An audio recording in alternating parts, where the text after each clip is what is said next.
In this video, I will cover a complex scheduling question from a previous Transport Manager CPC exam. I've deliberately chosen this one as it's not as straightforward as some of the others that I've seen. Also has a few parts that could catch you out as well. On the exam, the question was worth a possible 13 points. You need at least 30 out of 60 to pass the exam, so answering this question alone gave you almost half the marks required to pass the case study. The question was from a haulage exam. However, if you are sitting the passenger exam, the concept is exactly the same. If you replace the word pallets with passengers, buses, like trucks, can only carry a certain amount of passengers or pallets. You can't drop them off at the wrong place, you can't pick them up before they're arrived. Both work on either GB domestic or EU rules, and they both need to follow the working time directive. Time spent loading or unloading a truck is no different to a coach driver loading and unloading suitcases. So feel free to use this guidance on either exam. If you have any questions at all, then please leave them in the comments, and I really hope this video can help you with your upcoming exam. Before we start the video, you will need a copy of the paper we're working from, which can be downloaded from the link below. I would recommend printing this off, having a notepad, a pen, highlighter pens, and a calculator at the ready too, as you're going to be noting down parts as we break them down. On that note, let's get started. Now, before we look at this question, you'll have realised there is a lot of information in the case study, deliberately too much information. So what we're going to do is we're going to use our highlighter pens and grab the relevant bits of information for each question that we're asked. So, question number 1. The case study describes pallet deliveries and collections. You're required to schedule the journey using the shortest route. Now that tells us what way we need to plan this, so we're going to highlight that.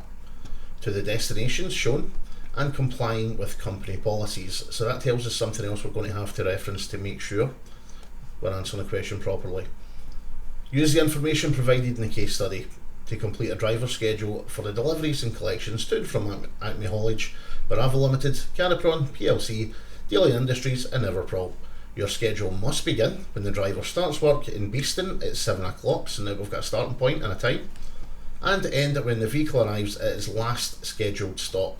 I'm going to highlight that as well because it'll be quite easy to keep going if there's a return trip as well, which will waste your time and you won't be marked for those extra work. So on that note, let's go and find out what we need to do. So we're going to get the information found above. Pallet collections and deliveries. So we know where we're starting. Now, where did it say we were starting? It says that we are starting in Beeston at 7 AM. So Beeston is here, is Acme Haulage. Okay, so let's read through. One of AH's articulated combinations with sleeper cab based at Beeston is to collect and deliver loaded pallets this week. The vehicle can carry up to 26 pallets. I'm going to highlight that because if we're asked to collect more than 26, it can't be done. It also means that we can't pick anything up if it's going to overload the vehicle. Okay, so the trailer will be loaded with 26 pallets at Beeston. That tells us straight away that we can't go to a collection, so that means we have to get rid of at least part of that load before we start the next part of the question. The vehicle will be single manned. The driver is to start work at 7 AM. 15 further pallets are to be collected from Bravo Limited at Welshpool. That's a collection. Now we can't pick that up first because we're fully loaded with 26 pallets. Deliveries are required to in alphabetical order. Now this is not the order the deliveries have to happen, they're just listing them in alphabetical order. Now Carapron PLC Cardiff, the 15 pallets collected from Bravo Limited. Now that tells us that we can't go there first because the first one, we have to get rid of the pallets and then we need to see what space we've got to if we can go and get them, or if this is going to have to be the last jobs of the day. We also have Daily Industries, Swindon with 13 pallets, and Everprol Watford with 13 pallets. So using the information that we've just highlighted, we're now going to start planning the route. Now we know our starting point is always going to be Beeston, so that doesn't change. There are 4 possible destinations where we need to visit. Okay, so we need to know, we need to go to Welshpool to collect 15 pallets. We need to go to Cardiff to deliver 15. Swindon to deliver 13, and Watford to deliver 13. So let's break it down in order. So once we leave our starting point, can we go to Welshpool to collect the 15 pallets? Well, no, because we're already fully loaded. Next on the list we've got Cardiff. Can we go to Cardiff? Well, no, because we've not picked up the 15 pallets yet from Welshpool. So that only leaves us two possible options for our next delivery. So we need to know where we are going next. So let's go back to our list. We've left Beeston, we've went to Swindon. Where do we go next? So when we left Beeston we had 26 pallets. We dropped off 13 at Swindon, which means we only have space for 13. Can we go to Welshpool? Well, no, because that's a 15 pallet collection. Can we go to Cardiff? No, because that has to be the collection from Welshpool, which means there is only one possible route that the Beeston to Swindon we can go, and only one possible route that the Beeston to Watford route can go. Now in the question it told us we need to use the shortest route possible. So how do we know what that is? Now if you're good with geography and you know the area, please don't go with that. Now the figures that's quoted in the case study may not match up to what it is in an actual map. So go with the information that's in the case study. That's one of the things that can catch people out. So let's delve in. Now Beeston to Swindon, how do we know how far that is? So we look down here, we leave Beeston, we go to Swindon. That is 330 kilometres. Next we leave Swindon, we go to Watford. So starting at Swindon all the way over, and we look at Watford, which would be 150. Then we're going to leave Watford and we're going to go to Welshpool. So Watford to Welshpool is 150. And then we're going to leave Welshpool and go to Cardiff. So Welshpool is here and Cardiff is here, which is 180. Our second possible route, Beeston to Watford. So Beeston over to Watford is 180. Then Watford to Swindon. Watford to Swindon was 150. Then Swindon to Welshpool. So Swindon to Welshpool is 180. And finally Welshpool to Cardiff was 180 kilometres as well. Now if we do the math on them, we will see the first route is 810 and the second route is 690. So now we have the route that we need to follow in this question. Now on your notepad you should have the route we are going to follow, which is going to be Beeston to Watford to Swindon to Welshpool to Cardiff, which is a total of 690 kilometres. Now keep a note of that because you will probably need that later. So we start at 7 AM, we know this, but what do we do at the start of the shift? We know it's common practice to have an allocated time for daily walk round checks. There may also be an allocated time for any additional paperwork. Let's have a look at the company policies and find out. In the company policies and driver hours information, drivers must be allowed 15 minutes for vehicle checks at the start of each shift. Drivers must take all breaks and rests as late as possible for the shortest period possible time. This does not apply at loading and unloading sites where the driver is not required to assist. In these cases, the driver must take a break. Drivers may not be scheduled to drive more than 9 hours in any working day. Now that is definitely going to be highlighted because why would they mention it otherwise? And all drivers have signed an opt-out from the 10-hour night working limit. So that tells you if they're going to be working past midnight or start before 4 AM, they can go over that 10-hour normal rule. So now that we know, the first thing we need to do is the daily walk round checks. Now we know it's 15 minutes we have allocated for them, so let's put that on the table. Okay, and we know that is vehicle checks or walk round checks. I'm pretty sure they'll accept either or. Okay, but what's your tachograph set to during that time? Well, they're not on break, it's not a period of availability, it's not a rest period, so there's only one thing left, which is other work. It helps when you can spell. Okay, what do we do next though? So at 7:15, are we okay to leave the depot at this point? Right, so we know we didn't have anything else to do, so yeah, we are. And where are we heading to? So we know the schedule told us we are driving towards Watford.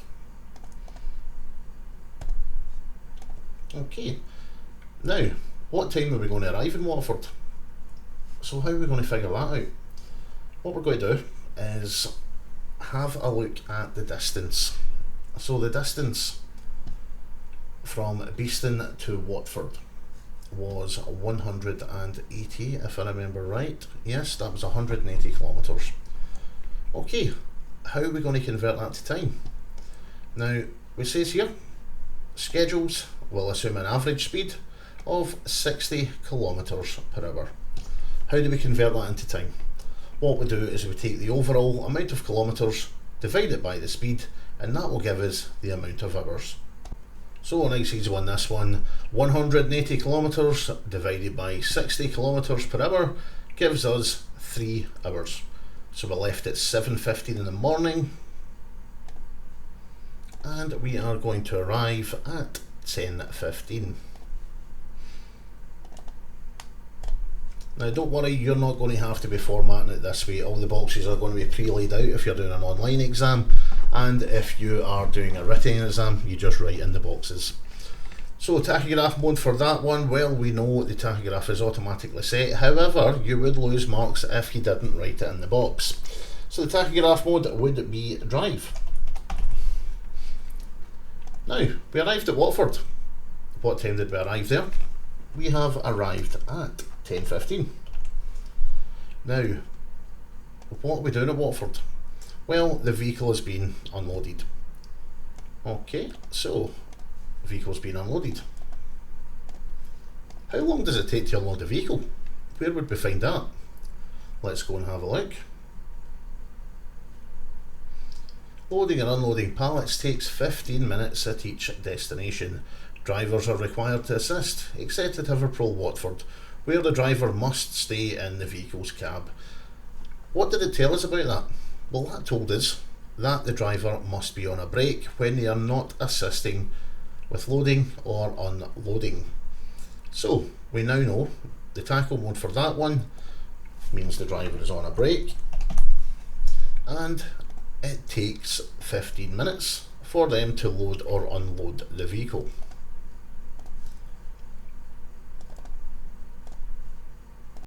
Now that we are leaving Watford, we know the next destination is Swindon.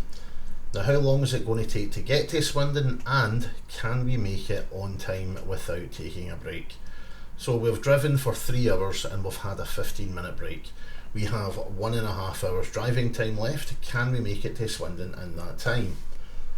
How far is it from Watford to Swindon? On the chart, we go to Watford, we go to Swindon, we see that it is 150 kilometres, and if you take 150 kilometres, divide it by the 60 kilometres per hour, you will see that it will take 2.5 hours to drive to Swindon. Now, we don't have 2.5 hours driving time, we only have 1.5 hours driving time, which means from 10:30 to midday we're driving, and then we need to be on a break. So let's write that down. 10:30 to 12 we are driving.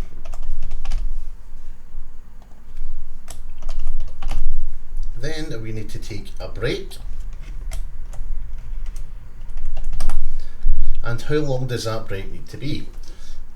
So we know we need to take a 45-minute break for every 4.5 hours driving. We have already had a 15-minute break, which means our break needs to be 30 minutes. Because it did state that we have to take the minimum amount of legally breaks required.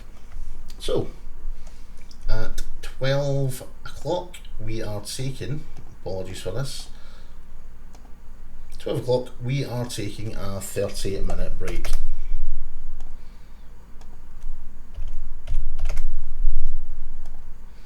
Now it's worth noting that every line you get correct on the way down, you get a point for. And they keep scoring you up until it either goes wrong or illegal, and then they stop marking it, but you still get all the points for everything you've done up until that point. If you're really struggling and you're getting pushed for time, answer all the questions you know in the study and then come back and try and finish the question. Remember, as I said, you will get the points up until the point where it went illegal or not possible anymore. Right, so we have taken our break. We've now reset our driving time.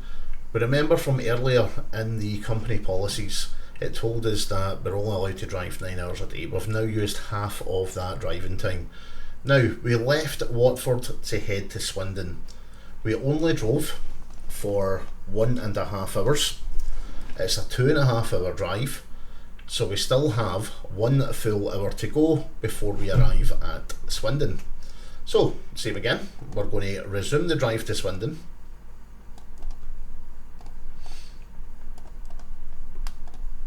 And as I said, that is going to be for 1 hour. So we started at 12:30.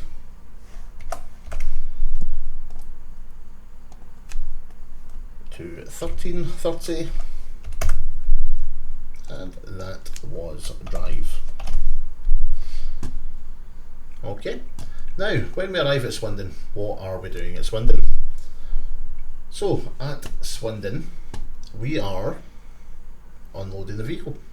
Now, are we unloading the vehicle or are they unloading the vehicle? Okay, so at Swindon, we go back to the policies. Loading or unloading pallets takes 15 minutes at each destination. Drivers are required to assist, except at Everpool Watford, where a driver must stay in the vehicle's cab. So yes, we are the ones unloading the vehicle. Which means at this point, we are on other work. And we know from earlier in the case study that it takes 15 minutes to load or unload the vehicle. So it's now 13:30.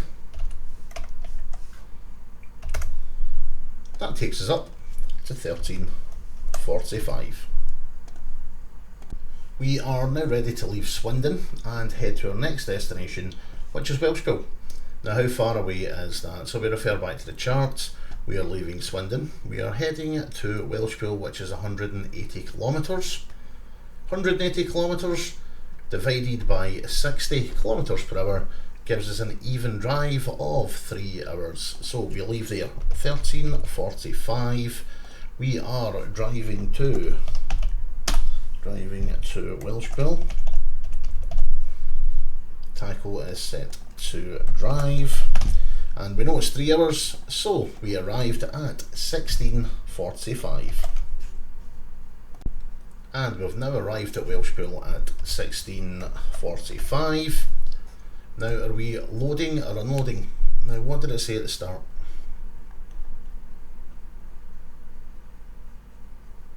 We are collecting 15 pallets from Welshpool. So this one's a collection. So this is one of the bits that could catch people out. So on this instance, we are loading and not unloading the vehicle.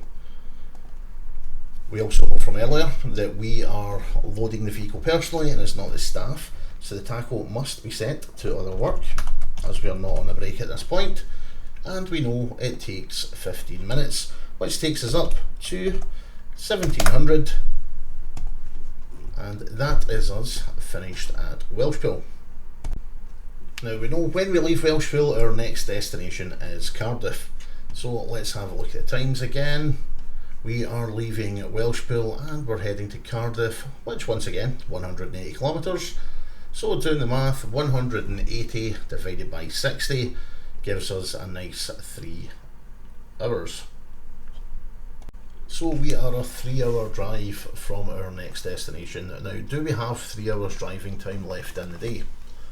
Well, we did 4.5 hours earlier and we reset our driving time by taking a 45-minute break in total. So starting from this point here, what driving time have we done?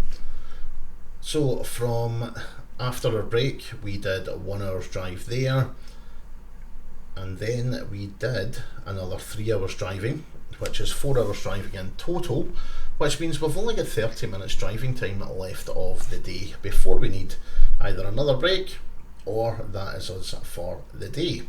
So 1700 to 1730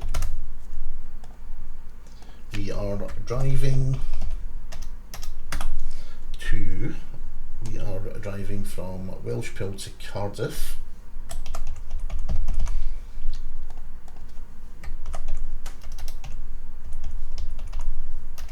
Now at this point we want to know how much of a break we need to take.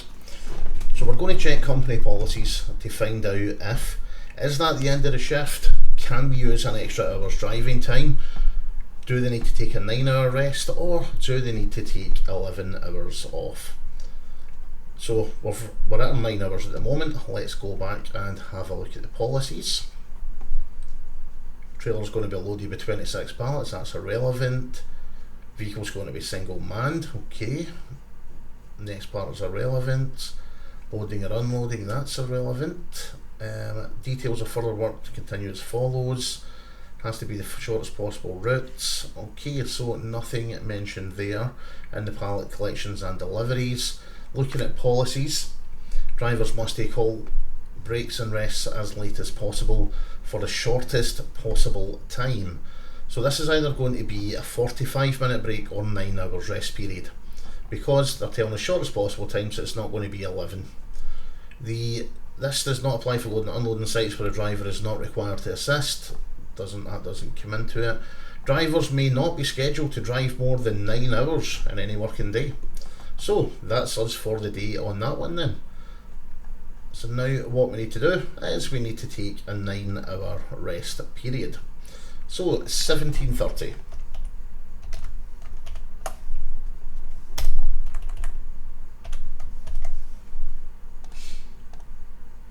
From 1730 until 2:30 in the morning.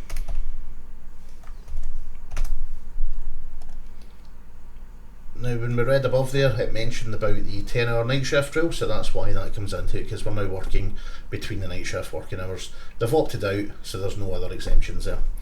So from that time, we are on a rest period. It's a reduced daily rest.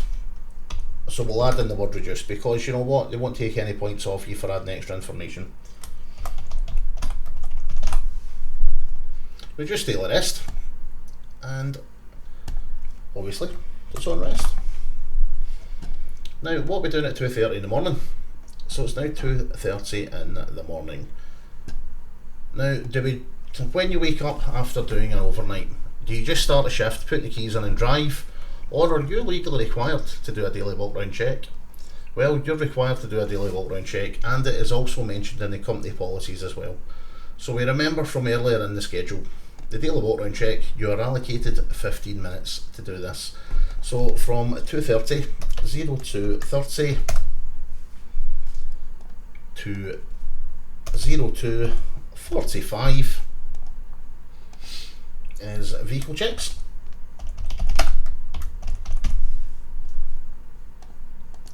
Your tackle should be set to other work.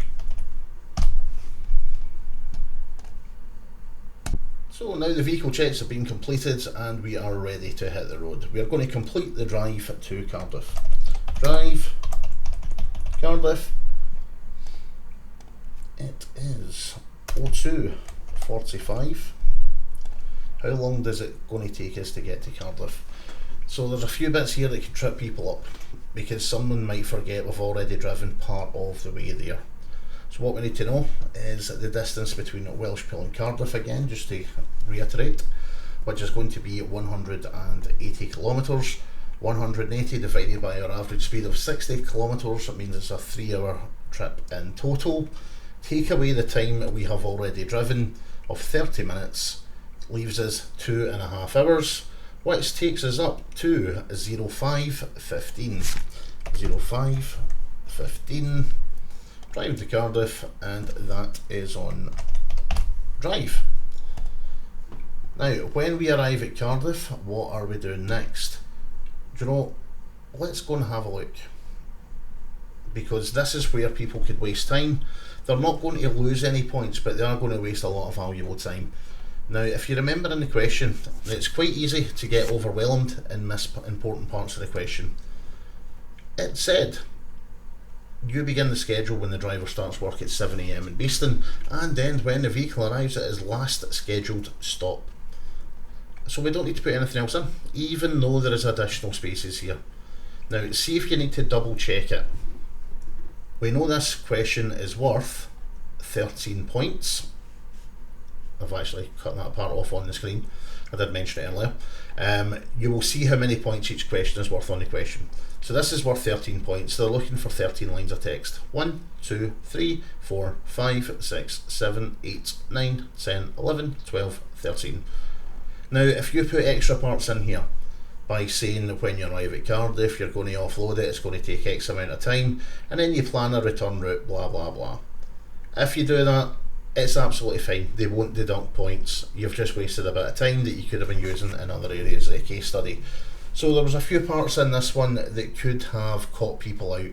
One of the main points to note that I didn't mention earlier was it did say in the case study that the articulated unit is fitted with a sleeper cab, which meant we can do overnight rest periods. So things like that are the type of things that can catch people out, because if you schedule a route and there is no sleeper cab available, or it's not in company policies that they use the sleeper cab, then you wouldn't get the points on that schedule because it wouldn't be correct for the company policies. So I hope that's going to be a massive help on your upcoming Transport Manager exams, and good luck when it comes.